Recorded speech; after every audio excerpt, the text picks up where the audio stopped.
In the spring of 1915, patriotism is on parade.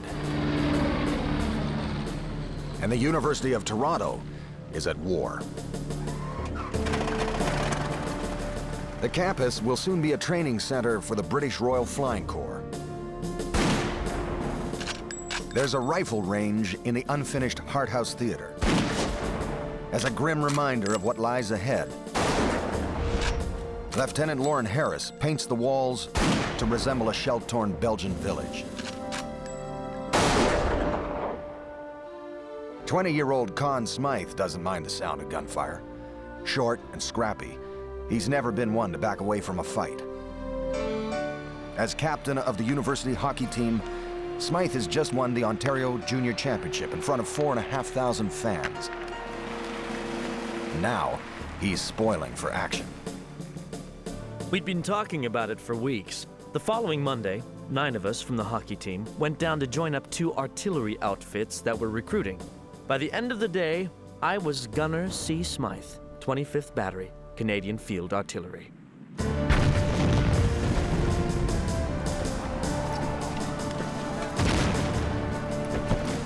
The First World War is the bloody triumph and tragedy of a generation. As Canada grows into nationhood, hockey comes of age. From the ruins of Europe, our game is celebrated as the best in the world. The war changes women in society and in hockey. The NHL is born, and the game expands as never before. Empires are built, and a legend in blue rises out of Toronto as the sounds of hockey sweep across the land.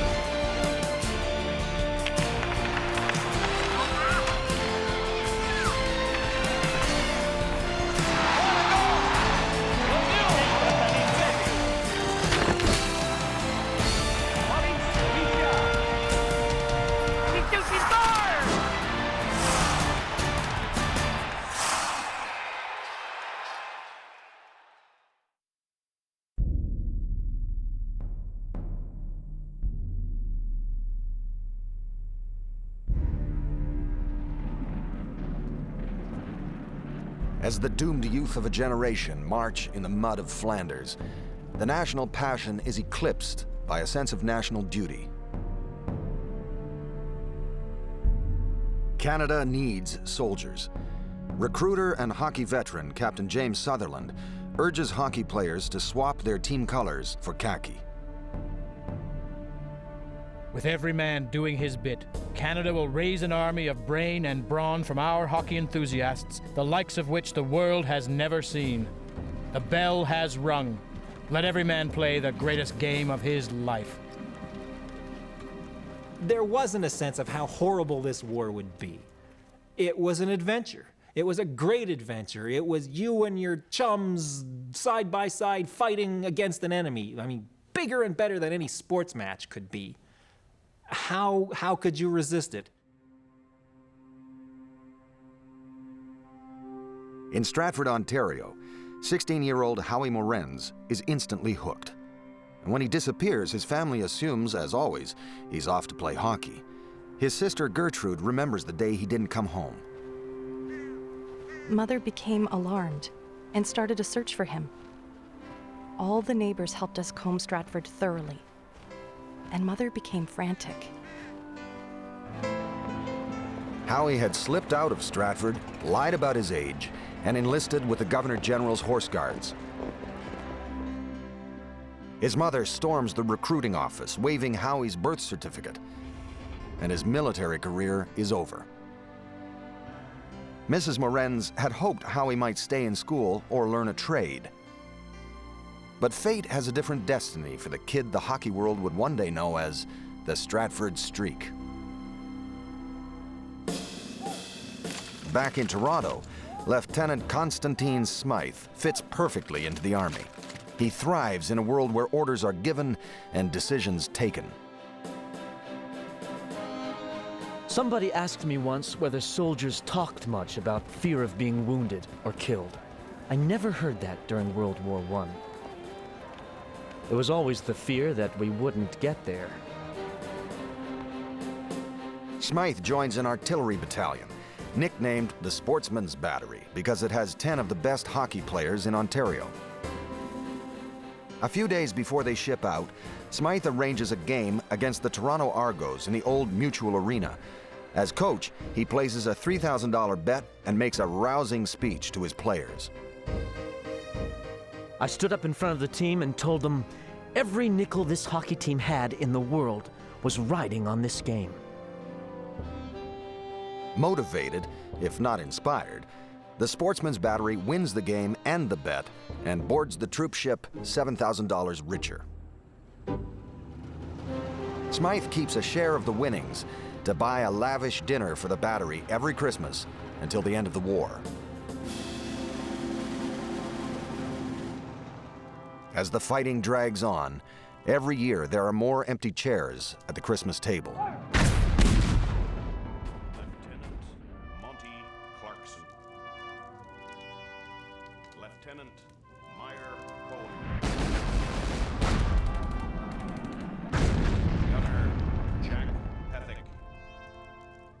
By 1917, every senior officer in the Sportsman's Battery is dead or wounded. Major Gordon Southam. But not Lieutenant Conn Smythe. Sergeant Major Norm Harvey. I began to notice I was chronically lucky. I would tell people I got a nudge from the man upstairs. Maybe some thought I was kidding, but 5 times I lived unscathed when death or maiming was a better than 50-50 chance. Each time it was luck, not guts or planning or intelligence on my part. In 1917, Smythe quits the muck of the trenches to don the clean battle dress of the Royal Flying Corps.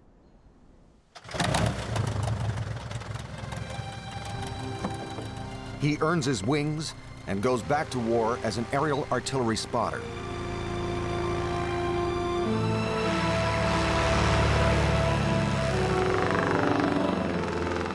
The last day I flew, the clouds were low, less than 2,000 feet. I shouldn't have been sent up in that weather, or should have had enough sense to fake it, and then come back and say, "Great shooting." Flying low behind the German lines, his plane is hit by ground fire, and Smythe crashes in no man's land.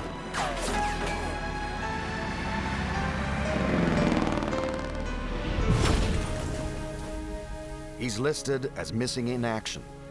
For his family back home, that's the cruel code for almost certainly dead. They wait for the knock on the door that means Conn's luck has finally run out.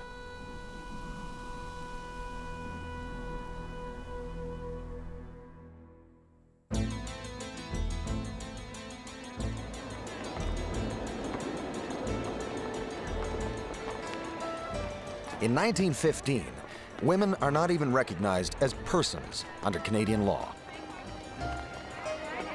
They still can't vote and make half of what a man earns.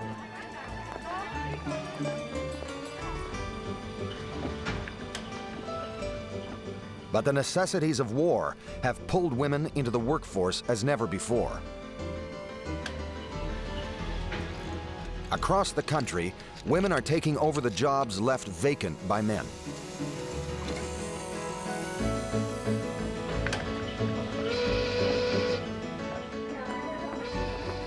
And the factory workers, shop clerks, and secretaries who work together start playing together.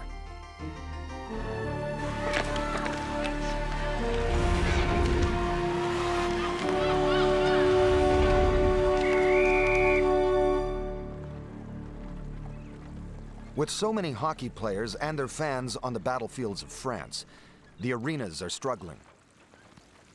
So poor is the quality of the men's game that the Montreal Wanderers offer free tickets to wounded servicemen and their families. Even that doesn't draw a crowd.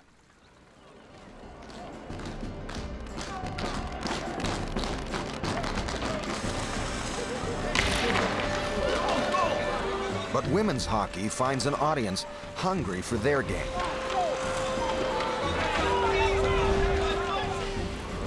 For the first time in history, women are paid to play hockey. It's entertaining, it's rough, and the sports press has something new to write about. Casualties were heavy. Miss Hill of North End Stanley received a stick across the face. Miss Albert of Telegraph gained a black eye. It was real hockey, and the checking was close and cruel, and caused numerous thumps on the ice of the sort that make the hairpins jump out.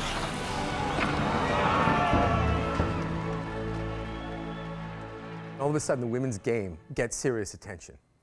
There's the obvious novelty aspect of it, of girls playing this man sport. But lo and behold, there's another novelty aspect of it once it begins. They're good at it. In every town, there are local heroes, just as there had been in the men's game. Right winger Tenna Turner is the star forward for the Westboro Pets. Young Eva Alt is a fan favorite of the Ottawa Alerts. But there are none who can skate like Albertine Lapense, the miracle maid from Cornwall, Ontario. She's a 26-year-old sniper who's become the darling of the sports press. It is probable that the match will attract the largest crowd that has ever witnessed a girls' game in Ottawa. Miss Albertine Lapense will be the center of attention when the Cornwall team skates out. The gallant little lady has gained fame as the queen of all lady hockeyists. She scored 15 goals in a recent game.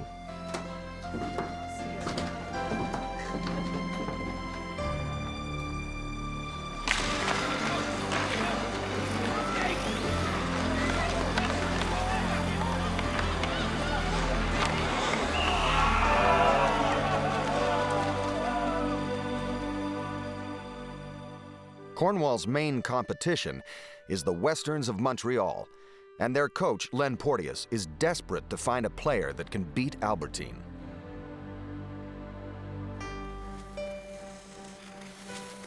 First, he recruits Agnes Vautier, a left winger from Montreal. They call her the female Nuzi Lalonde. She's quick, and she can score, but she's no match for the Miracle Maid.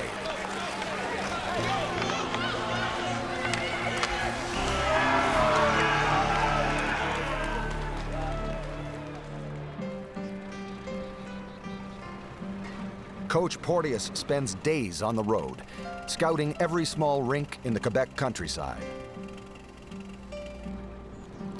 And in the village of Woodlands, outside of Châteauguay, he finds his ringer.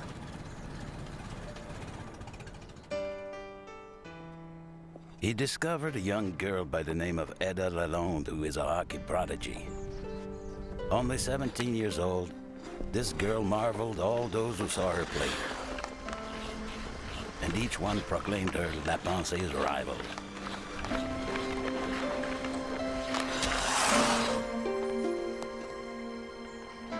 But on the eve of her first game, Ada gets cold feet. It's not the competition that worries her. It's her little secret. Ada wears a jockstrap.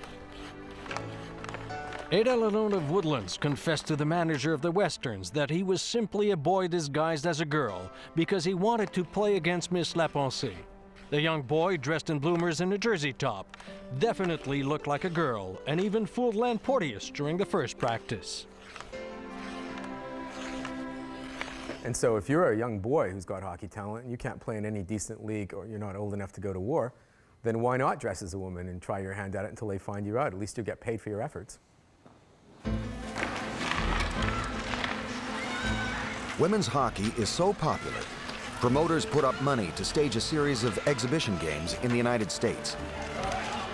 The Montreal Star declares it degrading, apparently just one step removed from the oldest profession.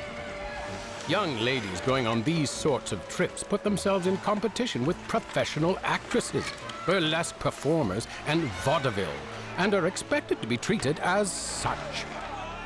A lot of the press were not so much against women playing hockey as they were against women traveling and playing hockey. And of course, there was always the economic element. Can we make some money at this game? They were betting on women's hockey games way back then. And also there was that marvelous sense of the burlesque, of the, it's kind of like female mud wrestling. It is the first golden era of women's hockey, and for 2 glorious years, it lives in the spotlight. But with the end of World War I comes the end of the craze. And the game's brightest light, Albertine Lapense, simply disappears. She was so stellar and shone so brightly, and then vanishes in 1917, gone, and no one knows where. And then that opens up the gap for rumor. And the most fanciful and maybe true rumor is that she's gone to the United States, had a sex change operation, come back home to Canada, and lives quietly as a gas station operator under the name Albert Smythe. Just who was Albertine Lapense, and how did she vanish? Nearly a century later, mystery still surrounds one of the greatest players in the history of women's hockey.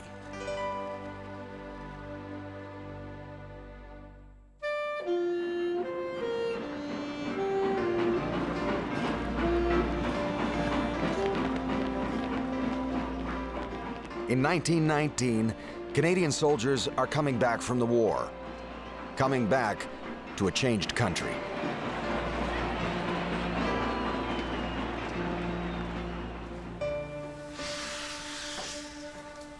When the train pulls into Toronto's Rosedale Station, it brings Conn Smythe back from the dead. After crashing in no man's land, he'd spent 14 months in a prisoner of war camp.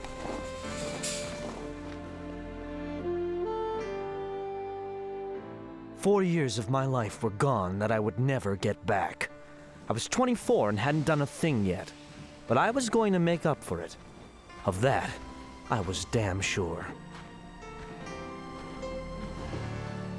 Opportunity is on the horizon, and Smythe will take it with both hands. But the doors don't open so easily for everyone. In Winnipeg, Frank Fredrickson and his friends are also returning veterans. But they're first-generation Icelandic Canadians. The locals call them ghoulies, second-class citizens. Before the war, Fredrickson was a top-notch hockey player with the Falcons. They had trouble getting ice time then, and nothing has changed now. We found that the reason we couldn't get into the senior league was because the players were from well-to-do families and wanted no part of us. But they couldn't quite get away from us that easily. They've shown in the war that they are fine citizens, but the war's over. We want the world to go back the way it was, and in Winnipeg that means white Anglo-Saxon Protestants call the shots, and Lutheran Icelanders do not. And so once again, they're barred from the top leagues in Winnipeg and have to find somewhere else to play. But the Falcons will get their chance in 1920. Hockey's popularity is growing in Europe, and for the first time, it will be played at the Olympic Games in Antwerp, Belgium. Canada will send the winners of the Allen Cup, awarded to the country's best amateur team. And the Falcons intend to be that team.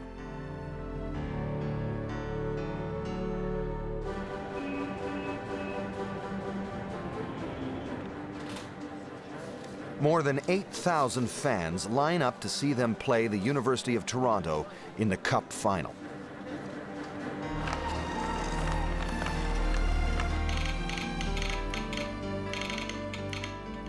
Back in Winnipeg, the Free Press is running a special Allen Cup bulletin service, calling the play-by-play to hundreds of fans gathered on the street.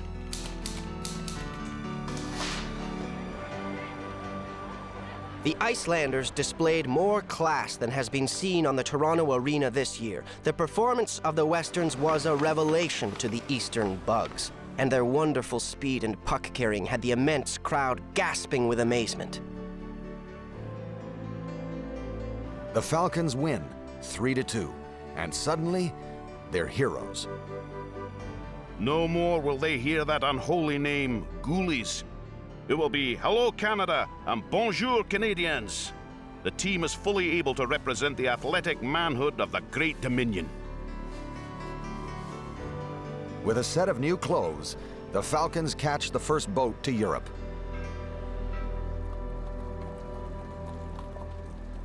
In 1920, Belgium is still digging out of the rubble of the Great War.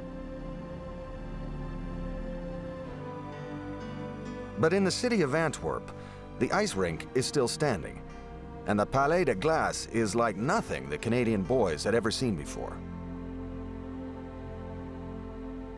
Sports editor and hockey czar Bill Hewitt reports on the Falcons for the readers back home.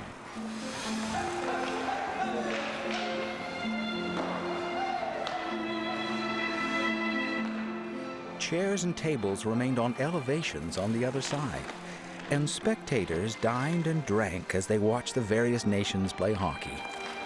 A really good orchestra played tirelessly from early morning until late at night. A suitable surrounding for the genteel sport that is European hockey. Monsieur Savoie of the Swiss team tends the net wearing a smart cardigan with white shirt and tie. He lets in 29 goals in his first outing. Frank Fredrickson and the Canadians are in way under their heads.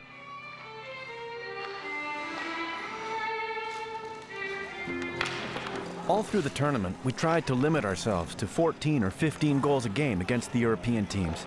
Believe me, it was difficult, but we managed to stay within reasonable bounds. The truth is, they've reinvented hockey.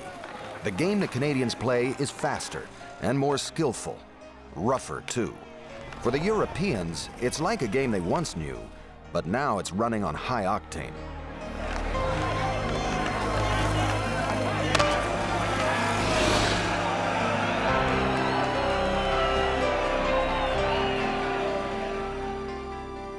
The Falcons romp through the tournament. In the gold medal game, they meet the Swedes.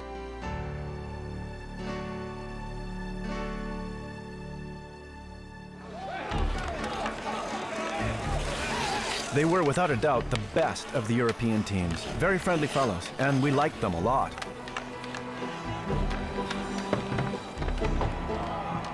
As a gesture of goodwill, the Falcons deliberately trip up and give the Swedes a break.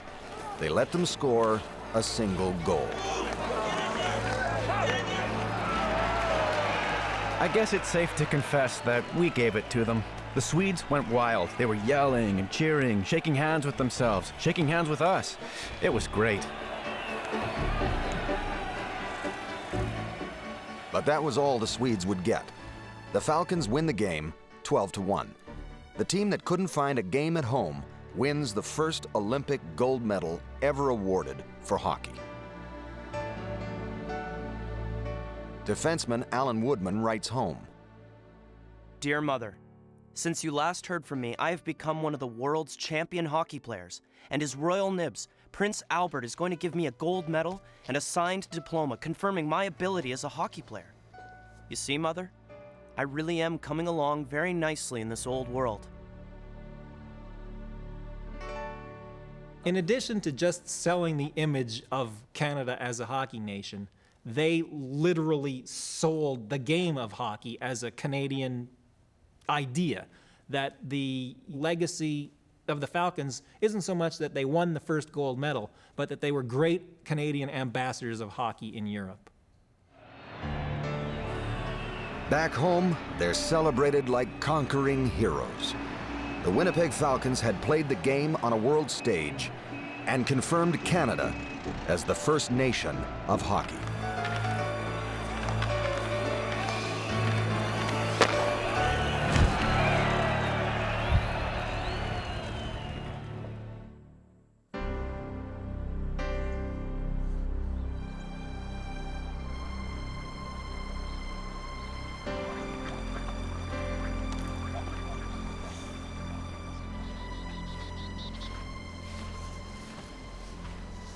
Howie Morenz may have been saved from the trenches by his mom, but even she can't keep him in school.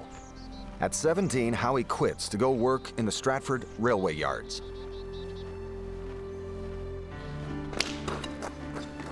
But he lives for hockey.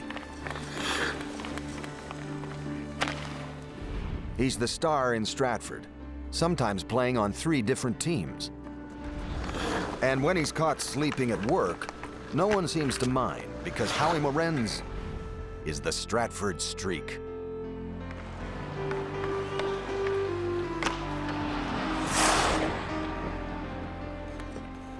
News of the hockey marvel reaches the desk of Leo Dandurand in Montreal. He and his partners are sportsmen and gamblers.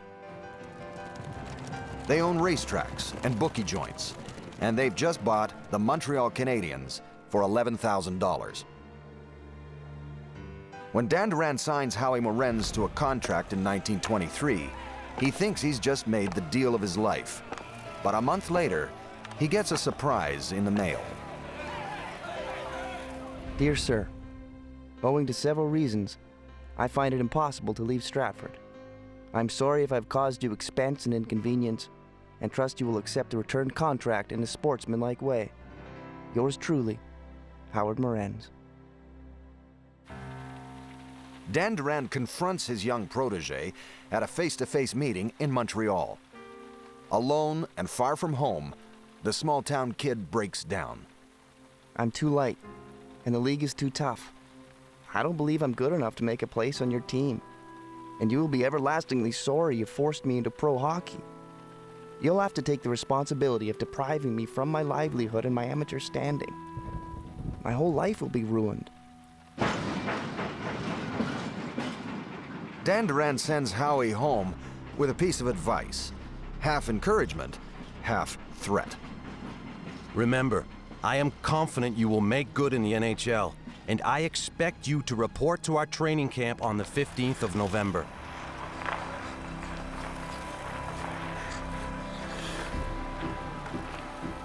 Morenz swallows his fears and shows up at camp. He plays on the top line with the speedy Billy Boucher on right wing. On his left is the little giant, Aurel Joliat. It's the next generation of the Flying Frenchman.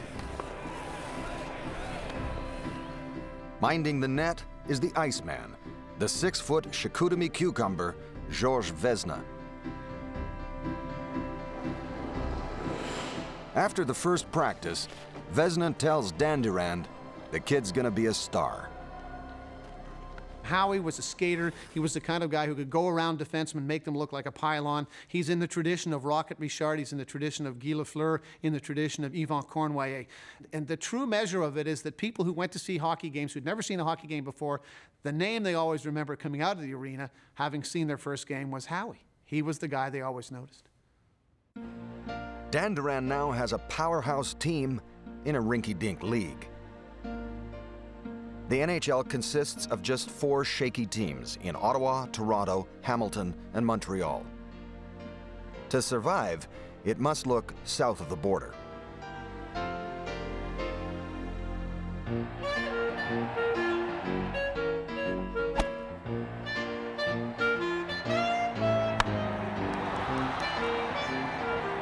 The 1920s are the golden age of sport in the United States.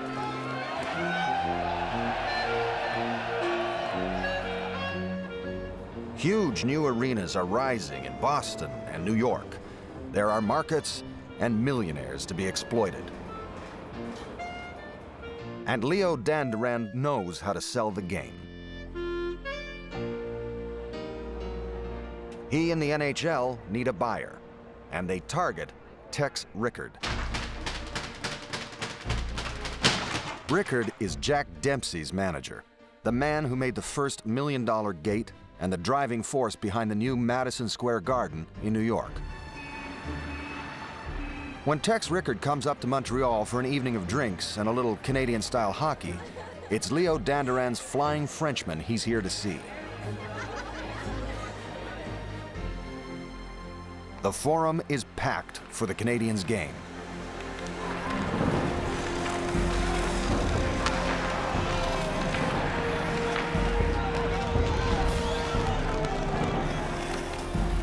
Rickard can't take his eyes off Howie Morenz. He sees the screaming fans and the power of the game.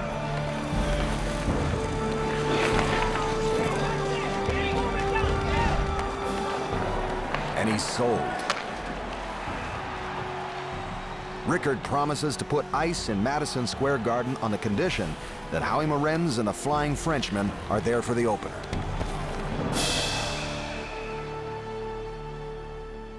Hockey needed a superstar. I mean, anybody could fight, but they also needed people to bring people out of their seats. And remember, this is the age of American sport, of Babe Ruth and Bill Tilden and Red Grange and superstars, people who were bigger than the sport. And hockey needed to have that one kind of a player to really make a penetration into the American market if you're going to sell.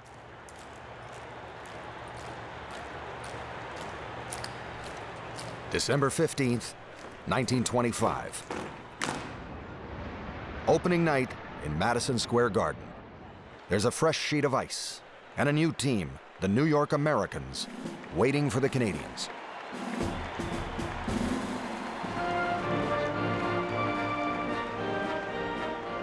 It's a gala international affair. The Governor General's Royal Foot Guards Band performs for the first time outside Canada. To help New Yorkers understand the game, The Times publishes the hockey rules 2 days before the game. The beautiful people from Broadway to Wall Street show up at the opening.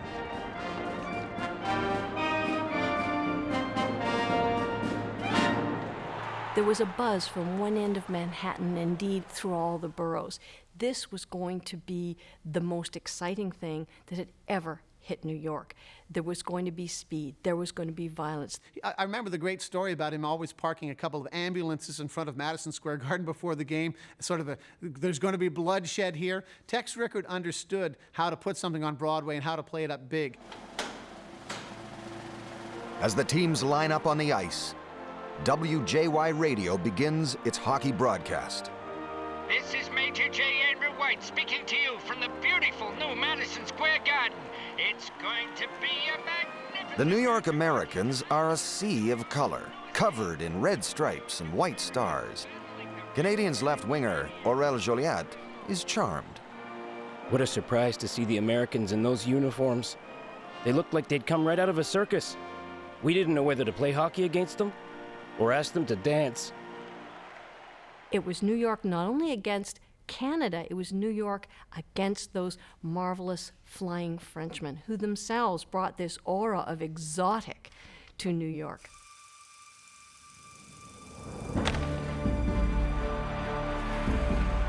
All that survives of the game itself is a few minutes of grainy black and white footage. And the score. Canadians win 3-2.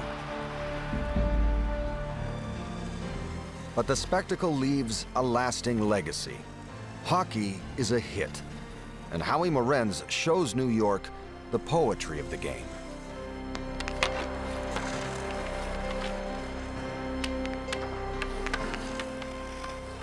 It's like ballet on ice. It really is. If you understand how graceful ballet is, the sport of hockey is like that all the way back to the 20s. You got to be able to skate.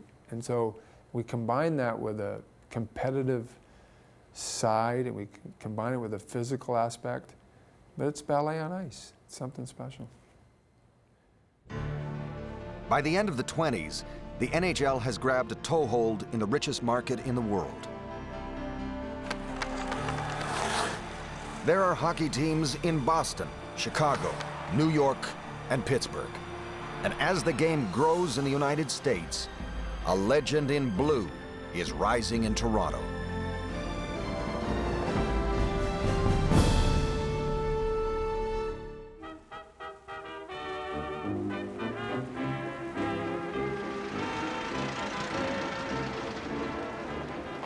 In 1923, the upright city of Toronto is finally having fun.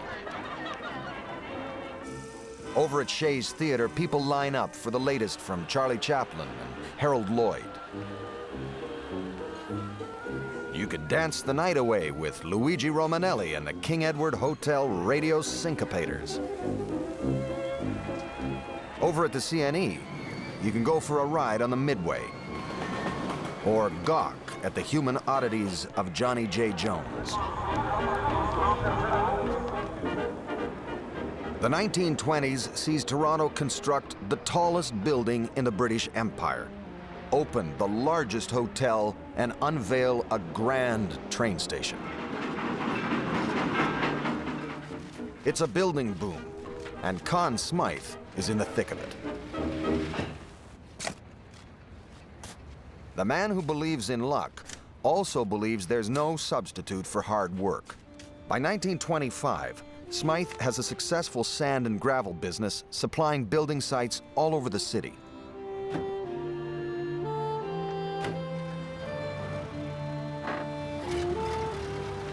But he's never far from hockey. On weekends and evenings, he'll take any job: referee, goal judge, scorekeeper, or coach. Word spreads that Smythe is a gifted manager with an eye for talent. It lands him a big-time job: head coach of the NHL's newest franchise, the New York Rangers. It seems like an ideal fit. But Conn Smythe's ambitions are too big, even for New York. Conn Smythe behaved in a way that he owned the team, and that does not tend to go over very well with hockey owners, never has. Conn Smythe didn't know his place and didn't want to know his place, so he was shown the door very quickly. He disagreed with hockey management about everything.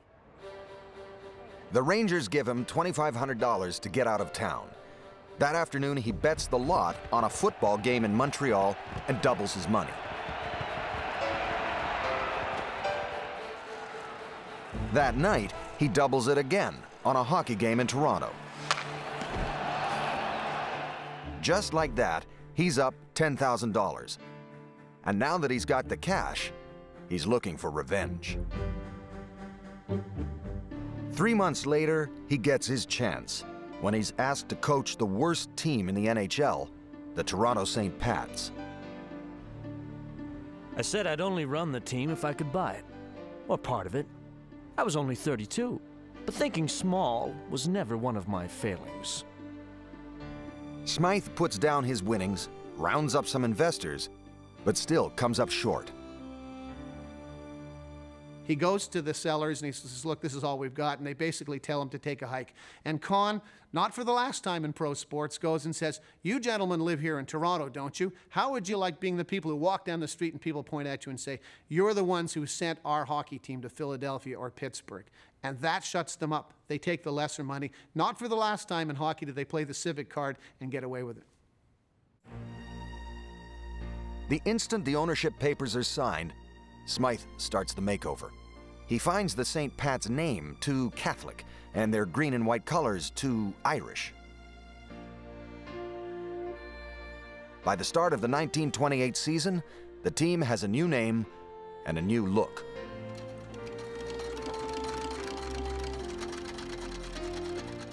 I had a feeling that the new Maple Leaf name was right.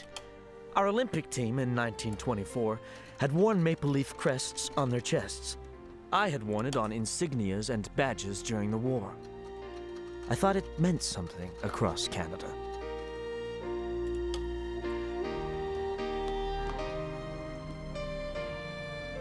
Smythe has big dreams for himself and his team.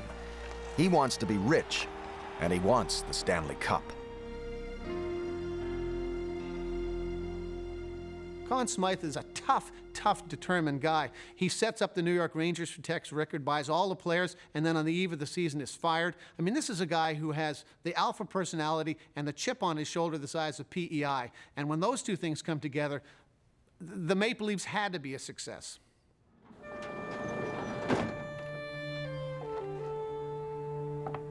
In the spring of 1930, with Canada in the depths of the Great Depression, Smythe does the unthinkable.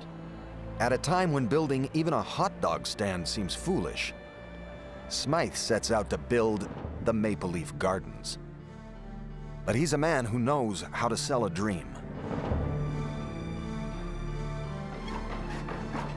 He wheedles money from bankers and gets the Eaton's Company to sell him the land at a cut rate.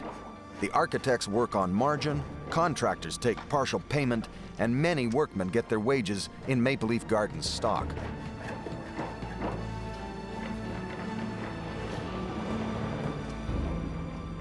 Conn Smythe built an arena at a time when there wasn't the money to build an arena, and built it in 5 months. I mean, just unbelievably how all of that could happen. But, you know, he was that kind of brash, proud character. I mean, he was Major Smythe. He was that unstoppable force.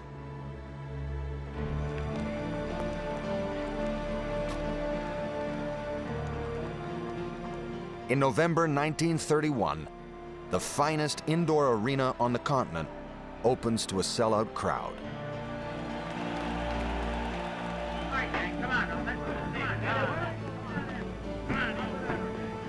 At the end of his first season in the Gardens, Conn Smythe gets his revenge. His Toronto Maple Leafs soundly beat the hated New York Rangers and take their first Stanley Cup. But there's something else significant about the game. Suspended high above center ice is a strange steel box. Inside is a man at a microphone and a future of hockey.